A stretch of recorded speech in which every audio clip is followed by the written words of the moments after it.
Далее я передаю слово его превосходительству Эрлану Абдылдаеву, министру иностранных дел Киргизстана.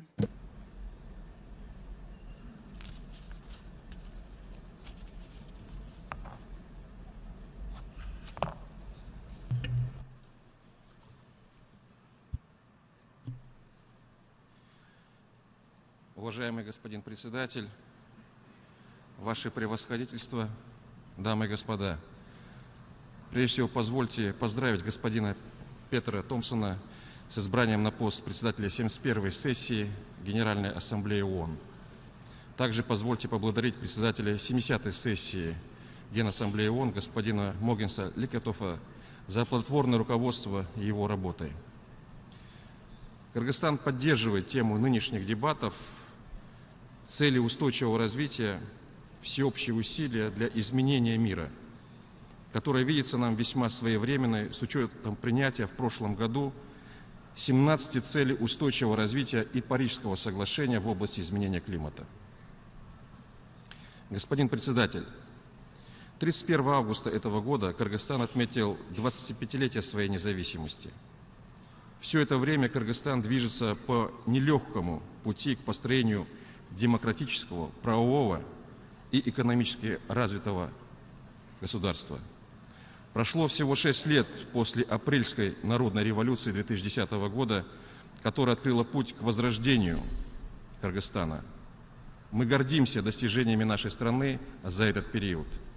Наша страна прошла свой, особый и очень трудный путь к свободе и демократии. Заплатила немалую цену.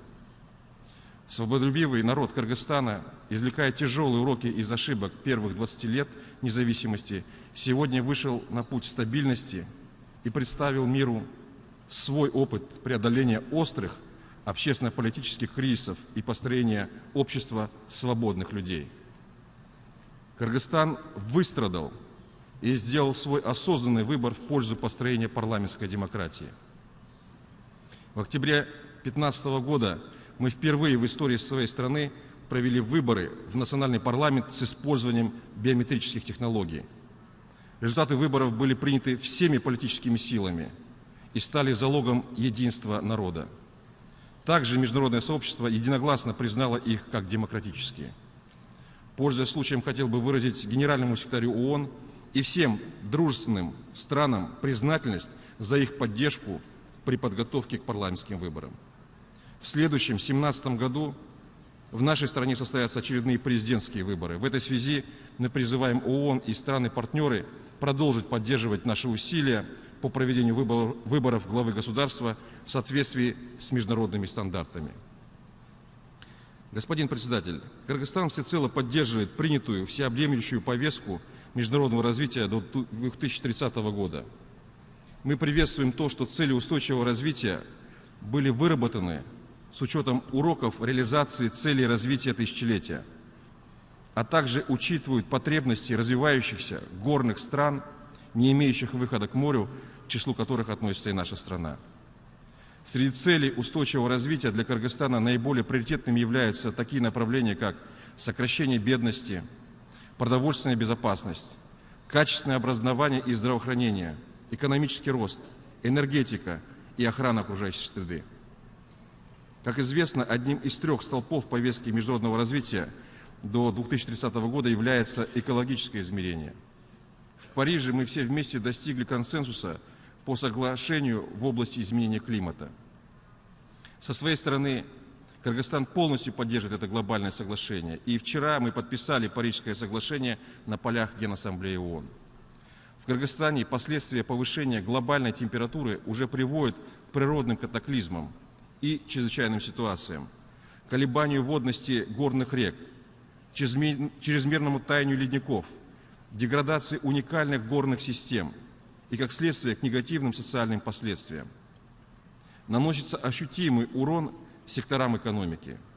По нашим оценкам, ежегодный ущерб от природных бедствий в Кыргызстане составляет порядка 35 миллионов долларов в США. В этой связи наша страна нуждается в международной поддержке для адаптации к изменению климата. Нашу особую тревогу вызывает интенсивное таяние кыргызских ледников. которые являются природными хранилищами водных ресурсов Центральной Азии. По прогнозам к 2025 году общая площадь ледников в Кыргызстане может в среднем сократиться на 30-40%, вследствие чего уменьшится водность наших рек на 25-35%. В этой связи Кыргызстан выступает за реализацию совместных проектов по сохранению ледников в странах Верховья в нашем регионе. Кроме того, из-за изменения климата под угрозой исчезновения оказалось и биоразнообразие наших горных экосистем. В частности, с 90-х годов популяция снежного барса уменьшилась вдвое, с 600 до 300 особей. В 2013 году Кыргызстан провел первый всемирный форум по сохранению популяции снежного барса, который стал отправной точкой для взаимодействия стран ареала обитания снежного барса, а также наших международных партнеров. В следующем 2017 году Кыргызстан созывает второй всемирный форум, на котором мы подведем итоги проведенной работы и определим дальнейшие совместные действия по сохранению этих редких животных. Еще одна острая проблема, которую невозможно решить без участия мирового сообщества, это многочисленные урановые хвостохранилища, расположенные в странах нашего региона. Масштаб проблем требует целенаправленной и скоординированной работы в рамках резолюции Генассамблеи ООН номер 68-218 «Роль международного сообщества в предотвращении радиационной угрозы». В связи с этим нами вносится предложение провести в мае-июне 2017 года международный форум высокого уровня по данной резолюции.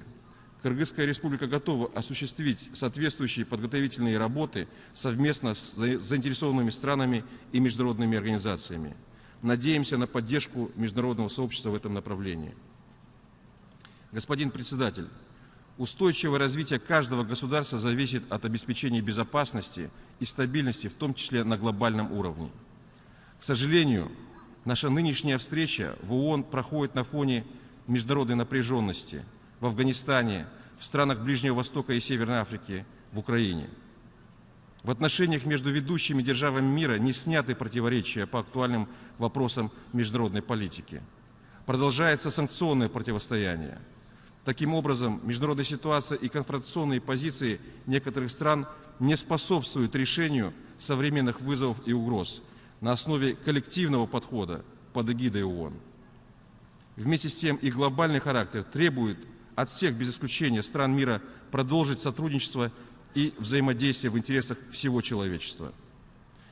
В этой связи считаем, что мировые державы должны отложить в сторону все разногласия и общими усилиями находить противодействие угрозам международной безопасности. В эпоху глобализации происходящие процессы затрагивают не только стороны конфликта, но и другие страны. Кыргызстан не является исключением. Такие феномены, как терроризм, экстремизм, религиозная нетерпимость и радикализация, которые получили начало и развитие далеко за пределами нашей страны, к сожалению, не обошли стороной Кыргызстан. Мы вынуждены действовать, чтобы защитить интересы государства и наших граждан. Однако считаем более эффективным локализовывать их в первую очередь в непосредственных очагах. Важно оказывать международную помощь странам, которые на национальном уровне борются с ними, в том числе в рамках плана действий по предупреждению насильственного экстремизма, предложенного Генеральным секретарем ООН в январе этого года. В борьбе с терроризмом и экстремизмом наряду с силовыми подходами важно использовать превентивные меры и развивать межкультурный диалог. У Кыргызстана, как и у каждого народа, этноса, страны, есть своя уникальная история и культура. Для популяризации миролюбивых ценностей, традиций и обычаев кочевой цивилизации Кыргызстан в 2011 году выдвинул инициативу о Всемирных играх кочевников. Так, в 2014 году на берегу горного озера Иссык-Куль с успехом были проведены первые в истории Всемирные игры кочевников. Буквально 2 недели назад там же, на Иссык-Куле, состоялись вторые Всемирные игры кочевников, в которых приняли участие представители и спортсмены 62 стран. Тысячи людей стали свидетелями зрелищных спортивных состязаний, отличающихся своей самобытностью и уникальностью. Всемирные игры кочевников вносят вклад в укрепление взаимопонимания и сотрудничества между странами и народами различных культур и религий. И именно в этой связи Кыргызстан выступает за включение в резолюцию Генассамблеи ООН поощрение межрелигиозного и межкультурного диалога, взаимопонимания и сотрудничества во благо мира, положение о поддержке проведения всемирных игр кочевников на периодической основе. Кыргызстан рассчитывает на поддержку данной инициативы со стороны государств-членов ООН. Господин председатель, Кыргызстан считает, что для устойчивого развития и обеспечения безопасности странам Центральной Азии необходимо укреплять прежде всего доверие и взаимодействие.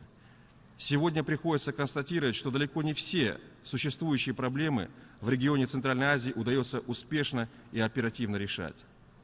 Недостаточно активны усилия в области обеспечения региональной безопасности, либерализации правил торговли, обеспечения транзита по межгосударственным автомобильным, железнодорожным магистралям и другим вопросам. Важным фактором для региональной стабильности должно стать разрешение пограничных вопросов. К сожалению, сегодня все чаще возникают ситуации, когда отдельные государства стремятся осуществлять свое развитие за счет других стран, ограничивая их возможности. Полагаем, что такого рода тенденции не должны иметь места в современном цивилизованном мире. Для подлинного обеспечения права на развитие очень важно добиваться того, чтобы крупные государства и транснациональные корпорации не диктовали свои условия и не ограничивали развитие других стран, не препятствовали реализации эффективных проектов и тем более не вмешивались в их внутренние дела.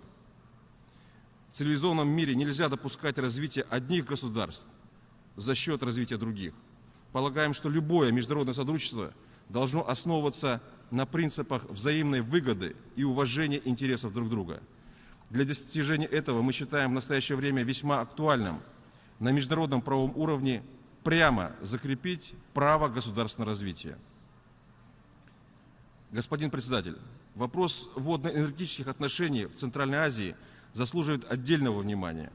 Как известно, после распада СССР начались дезинтеграционные процессы в Центральной Азии. Согласованные режимы взаимообмена водными и энергетическими ресурсами были разрушены. Несмотря на это, Кыргызская республика продолжает накапливать воду в своих водохранилищах, в то время как цены на энергоресурсы, поставляемые из соседних стран, росли и растут из года в год. По сути, это была игра в одни ворота. В данных условиях Кыргызстан был вынужден перейти на выработку недорогой и чистой электроэнергии на своих гидроэлектростанциях, чтобы обеспечить население теплом и энергией. Мы до сих пор испытываем дефицит электроэнергии, особенно в зимний период. Имея значительный запас пресной воды, Кыргызстан в рамках существующих отношений не получает адекватной экономической компенсации за услуги по накоплению и сохранению водных ресурсов, значимых для всего региона. В этой связи мы полагаем, что страны Центральной Азии должны прийти к единому пониманию сути, что такое комплексное использование водных и энергетических ресурсов. Сегодня Центральная Азия располагает значительным потенциалом для перехода на экологически чистую электроэнергию. Реализация проектов по строительству ГЭС в Кыргызстане и Таджикистане могла бы полностью обеспечить потребностями стран Центральной Азии в энергии и тем самым создать благоприятные условия для устойчивого развития всего нашего региона. Это полностью соответствует 7-й цели устойчивого развития относительно недорогой и чистой энергии. Другим важным фактором для региональной стабильности в Центральной Азии является скорейшее разрешение пограничных вопросов на основе принципов и норм международного права. Мы призываем решать существующие региональные вопросы исключительно мирным путем, посредством политических и дипломатических средств, в соответствии с принципами международного права, взаимопонимания и поиска компромиссов, без применения или угрозы применения силы. Со своей стороны, Кыргызстан остается открытым к диалогу и сотрудничеству со всеми заинтересованными сторонами. Господин председатель, в нашем совместном противостоянии современным вызовам и угрозам роль ООН значительно возрастает. Однако наряду с ростом значимости организации возрастает ее ответственность за принимаемые решения, за судьбы всего мирового сообщества. В настоящее время 15 членов Совета Безопасности ООН фактически решают вопросы безопасности всех государств. От достижения ими консолидированной позиции зависят вопросы войны и мира, безопасности и стабильности в различных уголках нашей планеты. Более того, 5 постоянных членов Совета Безопасности ООН всегда могут заблокировать любое решение. В этой связи мы считаем, что давно назрела реформа главнейшего международного органа ООН, который должен учитывать интересы значительно большего числа государств. В условиях учреждения организации, когда первоначально государственных членов было только 50, численность членов Совета Безопасности была оправдана. Но сейчас численность организации составляет 193 государства-члена. Мы считаем, что распространение демократии не должно ограничиваться национальными рамками государств.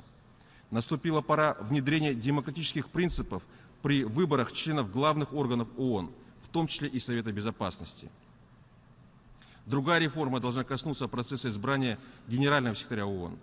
Мы приветствуем процедурные изменения, когда впервые за 71-летнюю историю организации все государства-члены имели возможность заблаговременно познакомиться с кандидатами на этот высокий пост и их предвыборными программами в ходе прошедших консультаций. Вместе с тем мы считаем, что на этом останавливаться нельзя. Мы выступаем за внедрение прямых выборов генерального секретаря путем голосования на Генеральной Ассамблее ООН. Господин председатель, хотел бы затронуть еще одну проблему.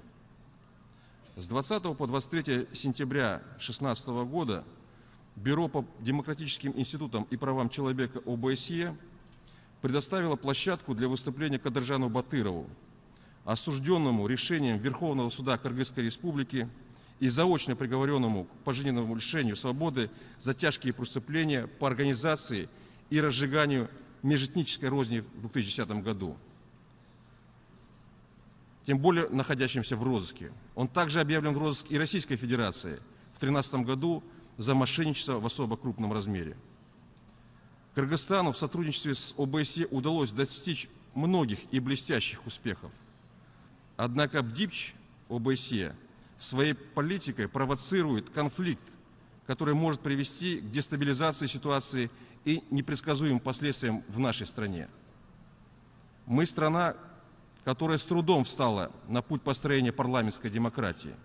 Мы неукоснительно и скрупулезно выполняли и выполняем все рекомендации ОБСЕ и БДИПЧ. Мы считаем, что вышеуказанные действия БДИПЧ – знак крайнего неуважения не только к судебной системе государства, но и ко всему народу Кыргызстана. Мы не можем расценивать это иначе, как вызов Кыргызской Республике, идущий тернистым и трудным путем построения подлинной демократии. Таким образом, ежегодные совещания БДИПЧ ОБСЕ могут превратиться в площадку, где будут иметь право выступить и уголовные элементы, совершившие особо тяжкие преступления. И если сегодня БДИПЧ так поступает по отношению к Кыргызстану и другим странам, то не исключено, что в его мероприятиях в будущем будут принимать участие и представители террористов из ИГИЛ, погрязших в ужасающих весь мир кровавых преступлениях против человечества. Кыргызская республика полностью разделяет демократические ценности ОБСЕ и на деле реализует их. Однако мы решительно против двойных стандартов и превращения этой организации в институт провокации и вмешательства во внутренние дела суверенных государств. Уважаемый председатель, дамы и господа, в завершении выступления хотел бы отметить нашу убежденность в том, что реализация целей устойчивого развития и Парижского климатического соглашения должны оставаться главными приоритетом в консолидированных действиях международного сообщества. Необходимо обеспечить, чтобы никто не был оставлен позади. И прежде всего горные развивающие страны, не имеющие выхода к морю. В ближайшее время необходимо добиться победы над деструктивными силами терроризма и экстремизма, которые подрывают мир и стабильность в разных регионах мира. Считаем, что в этом вопросе необходимо полноценное сотрудничество ведущих держав мира. Им также следует прекратить в отношении друг друга взаимные санкции, от которых страдают и другие страны. В нашем совместном противостоянии современным вызовам и угрозам роль ООН значительно возрастает. В этой связи мы призываем всесторонне поддерживать и укреплять нашу организацию с целью коллективного решения глобальных проблем во благо устойчивого развития. Благодарю за внимание.